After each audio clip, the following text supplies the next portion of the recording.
Imaginez, un navire en pleine mer. Aucun signe de vie. Pas un bruit. Sauf une transmission terrifiante. Tous les officiers, y compris le capitaine, sont morts. Gisent dans la salle de cartes et sur le pont. Peut-être tout l'équipage est mort. Et soudain, silence radio. Ce n'est pas un film. Ce n'est pas une légende. C'est l'appel réel du SS Ourang Medan, l'un des mystères maritimes les plus glaçants du XXe siècle. Nous sommes en 1947. Le détroit de Malacca, entre la Malaisie et Sumatra, est l'un des passages les plus fréquentés au monde.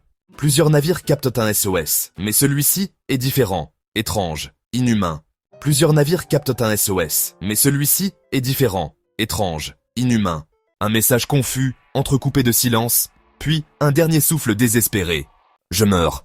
Le Silver Star, un navire américain à proximité, répond à l'appel. Il localise le Ourang Medan et s'approche. À bord, le spectacle est inimaginable. Les marins du Silver Star découvrent un équipage entièrement mort.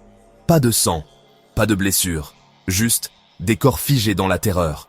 Des yeux grands ouverts, des bras tendus vers le ciel, des bouches figées dans un hurlement silencieux.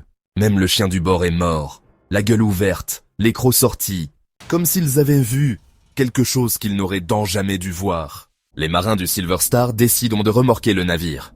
Mais à peine ont-ils commencé que... Les marins du Silver Star décident de remorquer le navire. Mais à peine ont-ils commencé que... Boum! Le Ourang Medan explose et disparaît dans les profondeurs. Aucune preuve, aucun survivant, aucune explication. Alors, que s'est-il passé? Certains évoquent une fuite de gaz toxique, d'autres, une cargaison secrète de substances chimiques de guerre, dissimulées après la Seconde Guerre mondiale.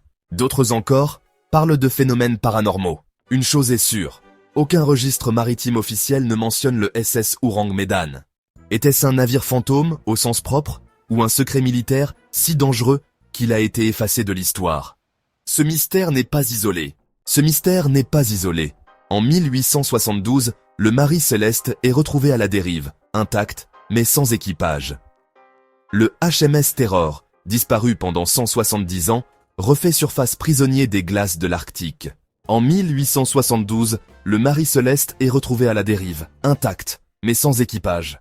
Le HMS Terror, disparu pendant 170 ans, refait surface prisonnier des glaces de l'Arctique.